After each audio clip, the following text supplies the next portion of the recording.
माँ ने अपने बिटिया के स्कूटी के टायर में चुपके से पेंट लगा देती है।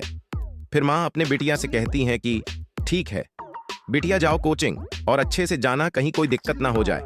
तब लड़की कोचिंग के बहाने अपने बॉयफ्रेंड से मिलने जैसे जाती है। वैसे ही माँ अपने बिटिया का पीछा कर लेती है। तब लड़की जल्दी जल्दी अपने बॉयफ्रेंड के साथ होटल में जैसे रंग रंगलियां करती है। फिर लड़की के साथ ऐसा कुछ होता है कि आप सभी लोग देखकर हैं चौंक जाओगे। इसे देखने से पहले अगर भोले बाबा के भक्त हो तो वीडियो को लाइक करके चैनल को सब्सक्राइब कर दीजिए। फिर लास्ट में माँ अपने बिटिया को